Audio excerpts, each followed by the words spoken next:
Welcome दोस्तों, आपके अपने YouTube चैनल पीके सा इंग्लिश क्लासेस में आपका स्वागत है। आज मैं आपके लिए कुछ ऐसे टॉपिक्स लेकर आया हूं जो खास करके एग्जामिनेशन में बच्चों को ज़्यादा इरिटेट करता है, ज़्यादा परेशान करता है, वहाँ पर ज़्यादा गलतियाँ लोग कर लेते हैं। कुछ ऐसे पॉइंट्स हैं जिसे पढ़ना बहुत ही ज़रूरी है, तो प्लीज़ इस पॉइंट को रिमेंबर रखने के लिए, आप पढ़ने के लिए इस वीडियो के अंत तक जाइएगा प्लीज़। मैंने कुछ खास आपके लिए जो है पॉइंट्स बनाए हैं जो एग्जामिनेशन में आपको बहुत मदद करने वाले हैं। क्या होता है, कभी कभी हम जो पूरा रूल्स पढ़ जाते हैं, पूरा पॉइंट्स पढ़ जाते हैं, पूरा रूल पढ़ जाते हैं, रूल पढ़ने के बाद भी एग्जामिनेशन में हम जाते हैं तो प्रॉब्लम फंस जाती है। तो मेरे दोस्तों, मेन बात यह है कि आपने सिर्फ रूल पढ़ी है, उसका एक्सेप्शन या अपवाद नहीं पढ़ा है। और एग्जामिनेशन चाहे आप स्कूल लेवल का दे रहे हो, चाहे आप एक कॉम्पिटिटिव लेवल का दे रहे हो, उसमें सबसे मेन फैक्टर ये होता है कि 60 या 65% क्वेश्चन जो है कि आपको बिल्कुल जो है कि रीडिंग पॉइंट पर रहता है, और उसके बाद 35 से लेकर 40 पॉइंट तक एक्सेप्शन अपवाद रहता है। हम तो क्या करते हैं कि पूरे सिलेबस को पढ़ लेते हैं, लेकिन सिलेबस से रिलेटेड अपवाद को एक्सेप्शन का नहीं पढ़ते हैं, जिसके कारण क्या होता है एग्जामिनेशन में हमारे मार्क्स गिर जाते हैं। हम एक्सपेक्ट करके आते हैं कि जो मैंने सवाल बनाया बिल्कुल सही था, मुझे जो है 90% मार्क्स आना चाहिए, लेकिन जब रिजल्ट निकलती है, जो मार्क्स देखते हैं तो 60% 70% मार्क्स है। मैंने सोचा गलती कहाँ की, तो गलती आपने यहाँ की है कि आपने पूरे सिलेबस को पढ़ा लेकिन सिलेबस से रिलेटेड एक्सेप्शन को नहीं पढ़ा, जिससे कारण है कि आपका मार्क्स जो है कि बेटर नहीं हो पाया। तो आप जो है कि इस वीडियो को अंत तक देखिए। मैं कुछ एक्सेप्शनल क्वेश्चन, अपवादित क्वेश्चन आपके सामने लाने जा रहा हूं, जो ज्यादातर जो है कि देखने में सेम तो लगते हैं लेकिन सेम बनते नहीं है, सेम वर्ब्स नहीं लेते हैं। ये एक्सेप्शन जो है कि टाइम एंड टेंस पर आधारित है। तो प्लीज आप जो है कि वॉचिंग कंटिन्यू रखिए और बीच में वीडियो को छोड़कर मत जाइए। अगर आप टिकटॉक देखते हैं या किस चैनल पर जाते हैं, एंजॉय करते हैं, तो आपको क्या देता है, एंटरटेनमेंट देता है, लेकिन मैं आपको एजुकेशन देने के लिए यहाँ पर आया। तो प्लीज आप वीडियो को पूरा देखिए, वहां पर आपसे, आपके लिए, आपके फ्यूचर के लिए, आपके करियर के लिए मैं कुछ बात करने आया हूं, तो प्लीज वॉच। तो मैं आप पहले पॉइंट पर आता हूं कि मैंने क्लूवर्ड में आपको बताया था, क्लूवर्ड में दिया ही रहता है कि इफ से अगर दो सेंटेंस जुड़ा हुआ हो, इफ से अगर दो सेंटेंस जुड़ा हुआ हो तो उसमें से एक प्रेजेंट इंडेफिनिट रहेगा तो दूसरा जो है कि फ्यूचर इंडेफिनिट रहेगा। लेकिन इसका एक्सेप्शन भी है। इसका एक्सेप्शन क्या है? एक्सेप्शन है कि अगर इफ से दो सेंटेंस जुड़ा हुआ है, इफ से दो सेंटेंस जुड़ा हुआ है और इफ से पहले अगर मान लीजिए वुड लगा हुआ है, आई वुड डू इट, तो यह वुड लगा हुआ है। अब वुड जानते हैं ना क्या है?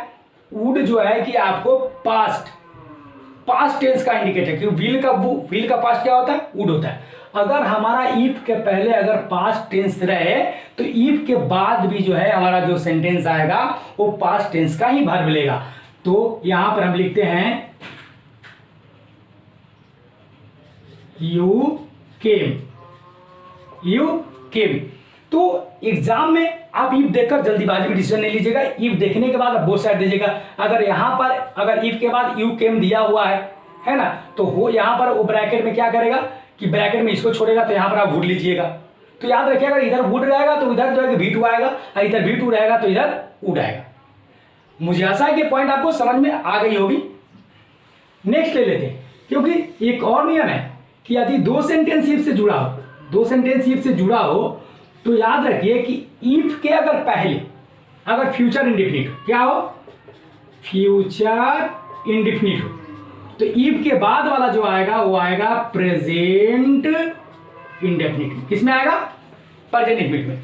लेटेस्ट हम लोग एग्जांपल ले लेते हैं। एग्जांपल में देखिए यहां पर है I shall do it if you, अब ब्रैकेट में दे दिया कम। तो देखिए दोनों सेंटेंस बिल्कुल मिलता जुलता है। फर्क ये है कि इफ के पहले यहाँ फ्यूचर इंडेफिनिट आया है, तो ऑप्शन में अगर मान लीजिए कि ए में दिया है आपको कम, बी में दिया है केम और सी में दिया है कम्स, तो यहां याद रखिएगा कि ऑप्शन नंबर सी सही होगा। क्यों सी सही होगा? क्योंकि यदि दो सेंटेंस इफ से जुड़ा हुआ है, और इफ से पहले अगर फ्यूचर इंडेफिनिट आया है तो इफ के बाद वाला प्रेजेंट इंडेफिनिट रहेगा। अगर इफ के बाद प्रेजेंट इंडेफिनिट आया है तो इफ से पहले वाला फ्यूचर इंडेफिनिट में ही रहेगा। तो अब आते हैं हम नेक्स्ट पॉइंट पे।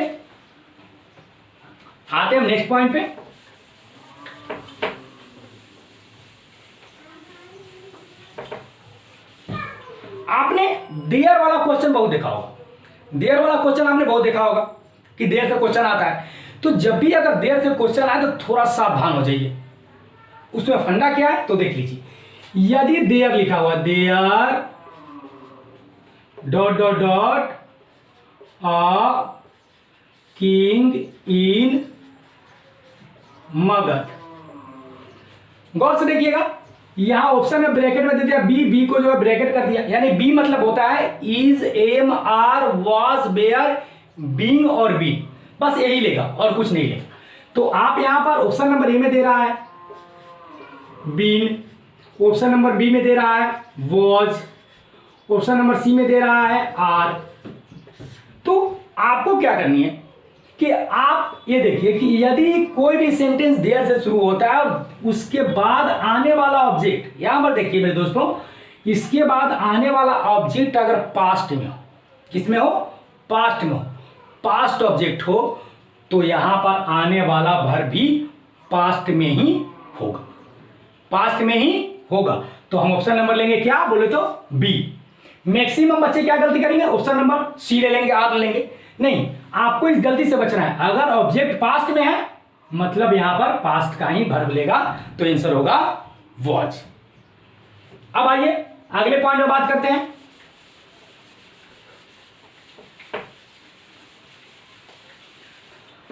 आपके जो है कि मन में एक सवाल होगा कि सिंस फोर का प्रयोग प्रेजेंट परफेक्ट कंटीन्यूअस में भी होता है, सिंस फोर का प्रयोग पास्ट परफेक्ट कंटीन्यूअस में भी होता है, तो मुझे कैसे पता लगेगा, कैसे पता लगेगा कि कहां पर मुझे प्रेजेंट परफेक्ट कंटीन्यूअस लेनी है और कहां पर मुझे पास्ट परफेक्ट कंटीन्यूअस लेनी है।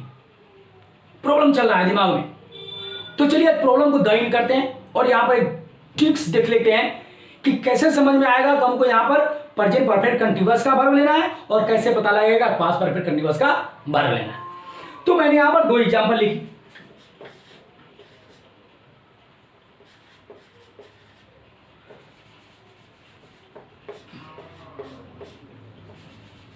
आई लीव को ब्रैकेट में किया, मैंने लीव को ब्रैकेट में किया, हियर 4 2 days। मैंने 2 नंबर ऑप्शन ली, 2 नंबर क्वेश्चन लिया। आई लीव को डाला मैंने ब्रैकेट में, here 4 2 days in last month. तो आप दोनों सेंटेंस को देख रहे हैं, दोनों सेंटेंस में कोई अंतर नहीं है, सिर्फ इतना ही अंतर है कि 4 के बाद यहां पर पीरियड ऑफ टाइम 2 days आया है और यहां पर 4 के बाद जो है कि पीरियड ऑफ टाइम तो आया है, लेकिन उसके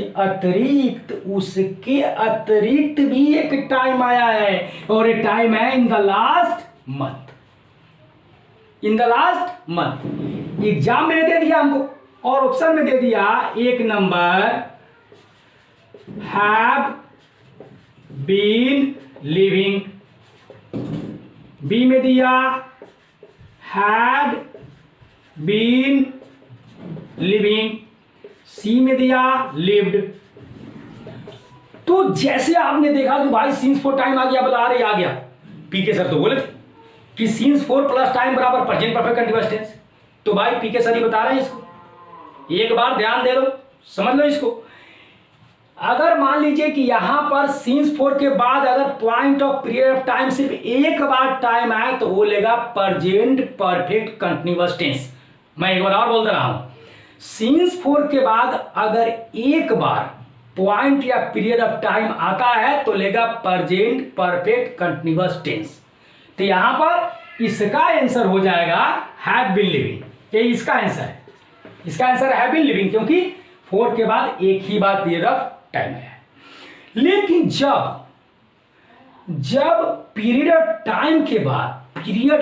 टाइम के बाद अगर एक बार और टाइम आ जाए, जैसे यहां देखिए in the last month, in the last year, in 2007, अगर इस तरह से पीरियड और पॉइंट ऑफ टाइम के बाद भी एक पास्ट जो है कि टाइम आ जाए तो समझ जाना कि ये पास्ट परफेक्ट कंटीन्यूअस टेंस का वर्ब लेगा मेरे भाई। इसको मिस्टेक मत करना, कीप रिमेंबर एक बार टाइम बराबर PPCT present perfect continuous subject plus has have been plus बी1 आई जब since for time full stop. लेकिन जब अगर टाइम दोहरा जाता है, 2 बार ले लेता है, तो आप समझ जाना मेरे भाई कि यहां लेने वाला है पास्ट परफेक्ट कंटीन्यूअस टेंस। तो मुझे आशा है कि आपको समझ में आ गया होगा। तो यहां पर ए आंसर ना लेकर आंसर होगा इसका बी। आंसर क्या होगा इसका बी, क्योंकि क्या दिया हुआ है पास्ट परफेक्ट कंटीन्यूअस, क्योंकि time period of point of time के बाद भी एक बार और पास्ट ऑफ टाइम आया है, इसलिए आ जाएगा past perfect continuous tense.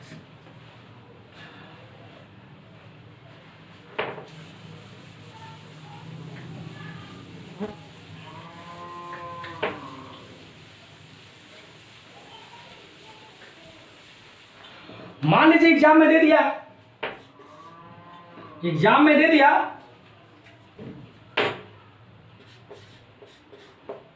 PM कम को ब्रैकेट में कर दिया टुमारो।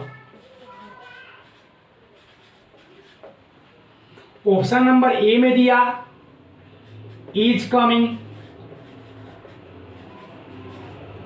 बी में दिया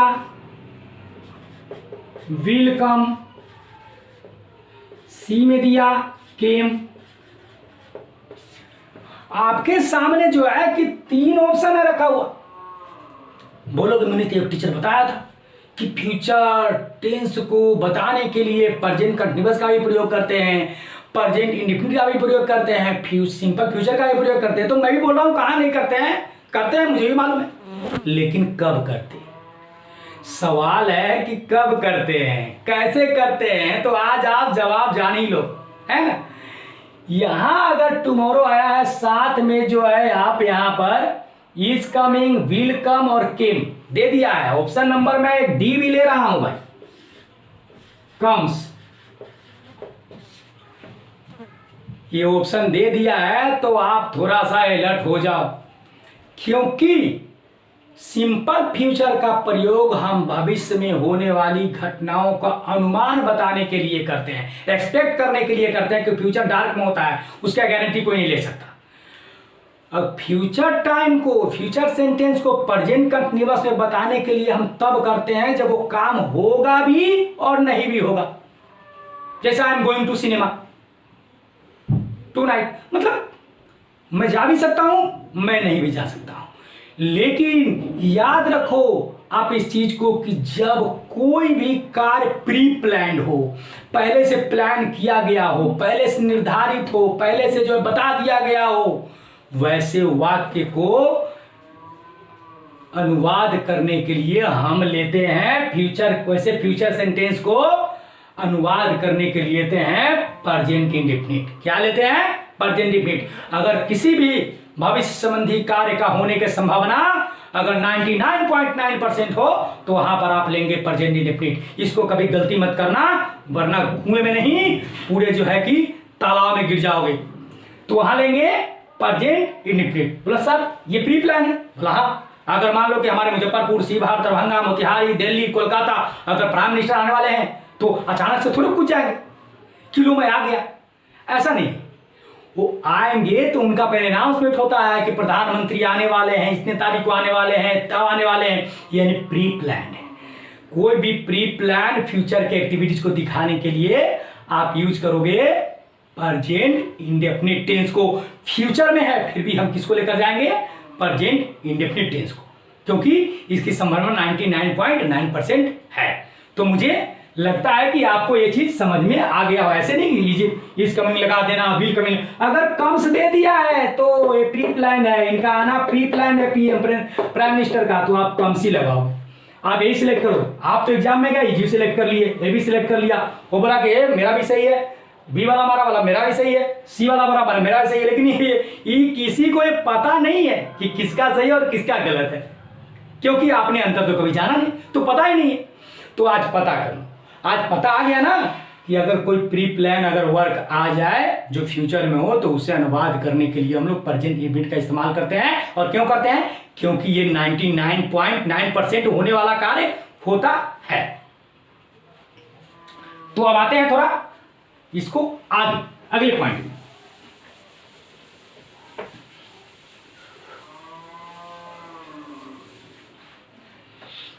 आपने लास्ट एंड पास्ट का प्रयोग देखा होगा, जैसे लास्ट 2 डेज, लास्ट 2 डेज, 4, या आपने देखा होगा 4 पास्ट 2 मंथ। इस तरह के जो है कि फ्रेजेस का प्रयोग हमेशा हम लोग प्रेजेंट परफेक्ट कंटिन्यूअस में करते हैं, प्रेजेंट परफेक्ट कंटिन्यूअस में करते हैं। लेकिन ये कंडीशन है, कंडीशन क्या है कि अगर एक टाइम के पहले लास्ट पास्ट आए तभी प्रेजेंट परफेक्ट कंटिन्यूअस में माना जाएगा। याद रहेगा आपको कि यदि ये लास्ट और पास्ट ये दोनों वर्ड जो है बड़ा डेंजरस है, मोर डेंजरस है।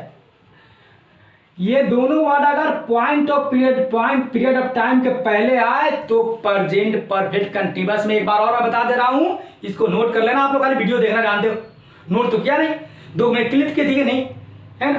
अरे मैं नया यूट्यूबर हूं, मैं जानता हूं, लेकिन मैं प्रीवियस 10 साल से इस प्रोफेशन से जुड़ा हूं। फर्स्ट टाइम मैं आज जरूर हूं, लेकिन 10 साल से प्रोफेशन से जुड़ा हूं, है ना। मैं नया हूं तो आपके लिए कुछ नया ही लेकर आया हूं, ये भी सोचना चाहिए, कुछ नया लेकर आया हूं, है ना। तो जब तक पूरा देखोगे नहीं तो नया जानोगे कैसे। तो यहां पर आ जाओ आप, लास्ट एंड पास्ट का प्रयोग अगर पीरियड ऑफ टाइम के पहले हुआ हो तो प्रेजेंट परफेक्ट कंटिन्यूअस टेंस।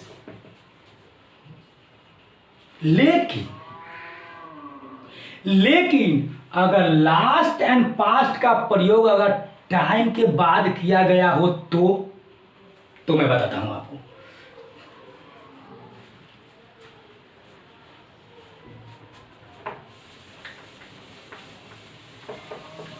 ये भी एक जो है ना कि जबरदस्त फंडा है। मान लीजिए सेंटेंस में दे दिया, आई रीड को रख दिया ब्रैकेट में, a book for 2 days last month.